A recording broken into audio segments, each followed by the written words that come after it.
Hello there, Peachy here from Peachy TT120. I want to talk to you today about HM7000. It's not a review. If you want a review, if you want an in-depth, informative, well-measured and reasonable review, then go to either Jenny Kirk or to UV Rail. Descriptions below. They both do excellent in-depth reviews. All the belts and whistles, tell you about VCs, ABCs, and the different gauges, and they even have a little look at what locos or other locos they do or don't fit into. We'll not worry about that today because we know that all of this fits into TT120. Sorted. Also, it's not a tutorial because I can't do anything better than what Hornby have already done. That's on YouTube. Their links are via their website. Go have a look at those before you install. Very, very helpful. Okay, this is more of a kind of like an example of just how easy it is. Not to be scared of it. If you've got a DC layout, this is by far the easiest way to get to DCC. The easiest and the cheapest. It's really, really simple. There's no loads of expensive tech to buy that you don't know if you're buying the right thing or not. It's proper simple, and it's all there. It's all just done, right? We'll put a chip into both Blink Bonnie and also Falcon, just to show you the difference between the two.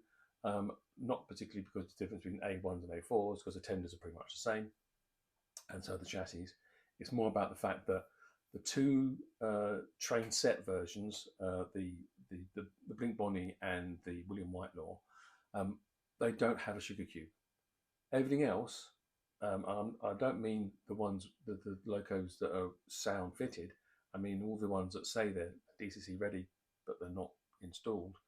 They all have a hardwired speaker in. Okay, so we'll look at it's a very slight variation. It doesn't really matter because you get a free speaker with a chip anyway, right? It makes no difference.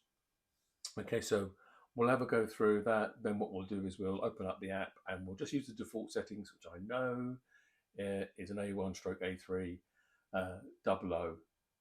So the timing for the chuffing can be a little bit out, but it doesn't matter. It's just a simple default settings. I'll make this show you how easy and simple this is. Okay. Obviously, I'm going to later on download the actual profiles for an A1, profiles for an A4 in the TT timings, but that's for either you guys can go find that yourself, right? There's loads of features on these things and loads of places where you can find out, but let's just get it up and running. Let's show you how simple, how quick and easy, and how much fun it is to get something this clever going. All right, so I hope you enjoy the video. See you at the end. Right then, so the Hornby HM7000 N18TXS HMDCC. I'm not going to bother doing an unboxing because I've already started with another one. Here's Blink Bonnie, ready to go. I've already done it once. As per usual, I hadn't turned the camera on, but we'll go through the motions anyway. Right, so here's the chip in its little bag. It's a very simple process. Obviously, in the all the locos, including either separately bought or in the train set, come with this little set of instructions which explains you how to open the tender. Two little screws at the back, and then you lift it up, and there's a couple of clips here to be released. The reason why I'm going to show you Blink Bonnie rather than Mallard or Falcon, which I'm also going to be doing today, is because Blink Bonnie and William Whitelaw, because they come with the train sets, the non-DCC fitted version doesn't actually have a sugar cube speaker fitted. All the others, when you buy the Flying Scotsman or Nighthawk or Falcon or Mallard without DCC fitted, it does actually have a speaker already installed. So that's why I'm doing this one, showing you this differently. This one, I suppose, the first loco most people are going to put a DCT chip in is either going to be Blink Bonnie or William Whitelaw. Okay, so it's very, very simple. It's all very neat, cleverly designed, of course. There's a little screw back there, another little screw in there. Okay, and then we'll just gently turn that over. Boom, boom, boom. This is my favourite cradle, by the way. As you can see, it holds it quite nicely. It doesn't roll around or having a big box or anything. You just need just a little bit of support, don't you? Right, so that comes off easily, those little tabs. Now, we're also going to show you is what would normally be on there is the DC blanking plate. I'm not quite sure what all this stuff does, but when you would normally open this, you would see that sat in there. I should remove that, keep it to one side, put it in the box in a little one of those little anti-static bags. 4 little screws. I hope we remove this board. Okay. Now underneath here, there's the little sugar cube. It has a little peel back layer or side adhesive, so that sticks in there nice and securely. It has quite a length of black and red, so you need to quite neatly curl that up so that it tucks up inside of here. Okay, and if you don't do that, then you've got yourself a bit of a problem. All right. So anyway, we've done that. So let's put it all back together again.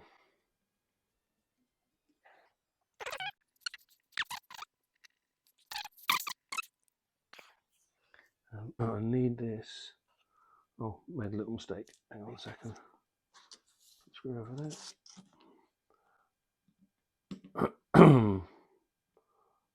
I need this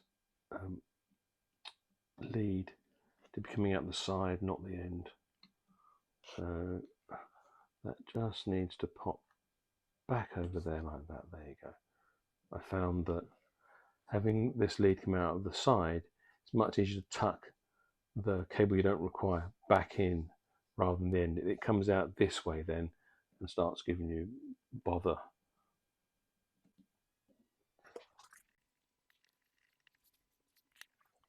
Last but not least, then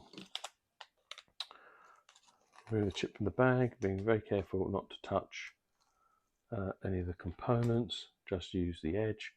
We need to get that socket, that plug into that socket there. So we're very carefully, it has a slightly wider piece at the top, and obviously there's a slightly wider void at the top.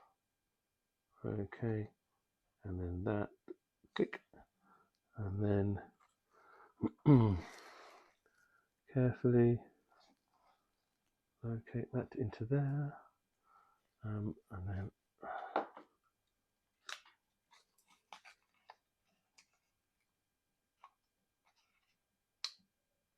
okay, let's see that feels nice and solid. Yeah, okay, it's clicked into place, that's holding quite nicely.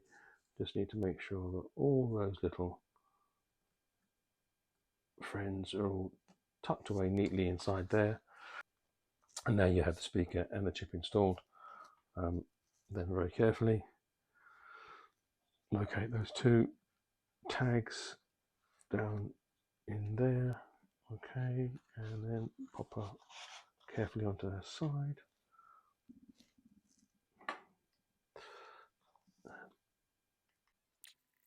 Now I don't remove those screws. They don't really want to come out because the wheel, this wheel is slightly in the way. So there you go. Right. So Blink Bonnie has the chip installed. Excellent. Okay, so I thought I'd show you the difference the difference between, obviously we already showed you the inside of Blink Bonnie, but if I show you the inside of Falcon, which is a non-DCC fitted loco from obviously from the website. So what's the difference basically? Because you imagine that these would all be the same, but they're not. Right, so the tender top off using a little flat blade screwdriver, just help that carefully pop off. Okay. Now, what you'll notice is there's no lead coming out the side. There's no speaker lead as from the sugar cube. That's because the sugar cube on these non-DCC fitted individually sold locos is hardwired, and I'll just prove it to you. Oh, thank you. A little. I'll lose that. Okay, so as you can see, there's your sugar cube speaker. Right, but it's actually it has this board. It's different to the one that's inside Blink Bonnie and William Whitelaw. It has these connectors. It has these bare pieces at the back on the printed circuit board, and then these connectors here touch those, and that's how that is hardwired. So there's no extra bit of cable sticking around the side. Now, obviously, if you want to put a different, possibly a more expensive speaker, I'm not so sure you'll make that much difference. Some people seem to think that it can. I don't know whether ever so slightly better bass would make this hobby any more fun, but some people are really into their sound, so I'm not going to knock that. Of course, if they want to put a better speaker, I guess they'll be able to connect directly to the chip that we're going to put on here, and I would imagine that you would need to, I don't know, put some black electrical tape over those connectors to isolate that speaker, and then find yourself. I mean, this is a big. It's a big, good sized tender. I think you'd be easily have the capacity to put a bigger speaker in there, but that might need a little bit of finesse and some careful measuring before you actually purchase. And I'm certainly not going to recommend one. Okay, but that's the main difference between these two: a hardwired speaker, and like I said, Blink Bonnie and William Whitelaw need the plug-in speaker to go in. I think that everything else in the range, so the digitally fitted sets and the non-digitally fitted individual locos, all have a speaker fitted. The only ones that don't, Blink Bonnie, William Whitelaw. So let's open the app. There's tutorials, there's login. Okay, so I shall sign in with my Hornby account.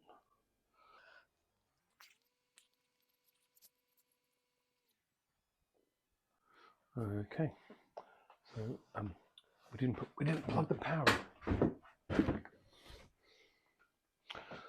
Right, so no link devices. Please link and assign your. Okay. Start scan. Okay.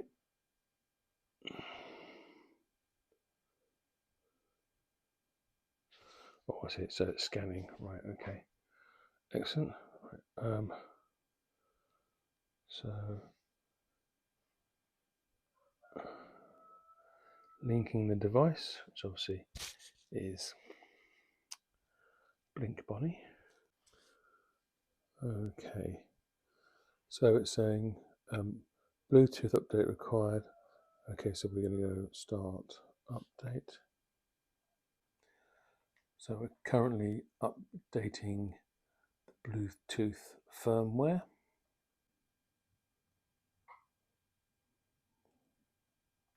Bluetooth completed.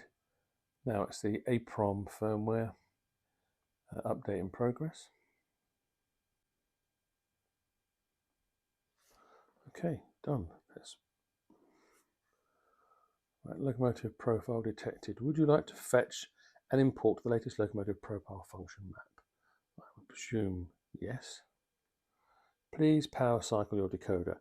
You can power cycle the decoder by removing the locomotive from the track, waiting 5 seconds, replacing the locomotive. Okay.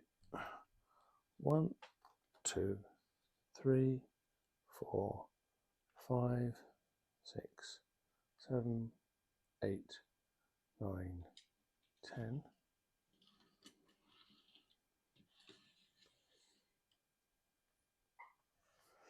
Okay. Let's first of all stick here an image in. Edit. Import. Select a photo of blink body. There we go. Done. Oh, no. Again, we're going to go. Oh, not sure we can actually do anything at that moment. So, right, okay. Well, it's blink body. It's a shame you can't. I'm not quite sure. Vehicle image. It's not very smart, that bit, but never mind. Okay. Local address, name. We're going to call it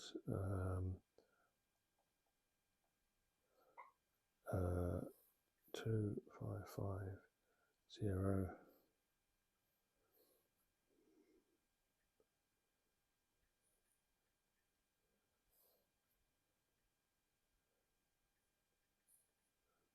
Body. Okay.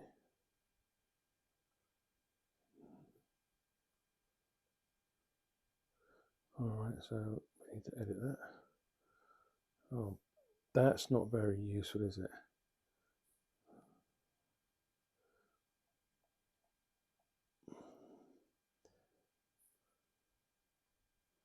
Okay.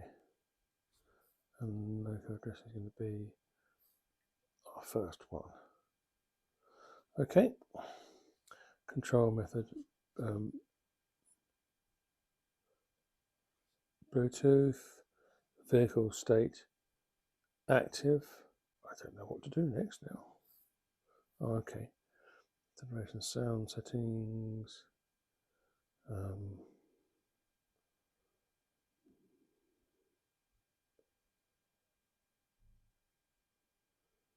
Okay, so I'm going to control it.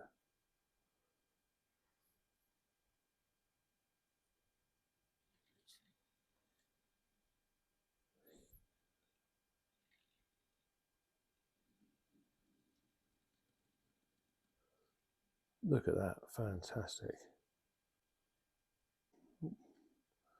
Now, what have we got on?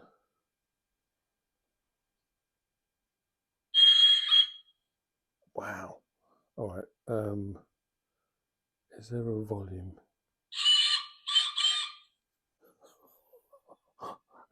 Okay.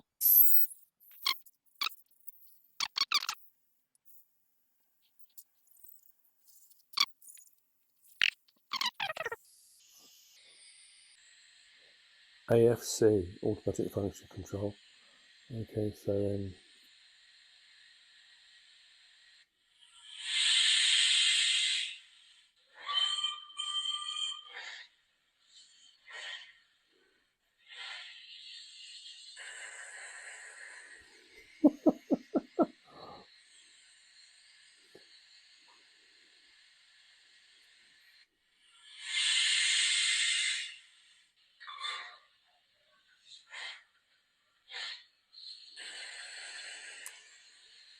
Okay, perfect.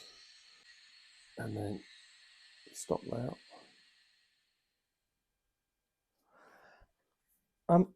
I can't imagine anything being any easier. That took moments. I'm really looking forward to getting it on the track.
Now that was fun, wasn't it?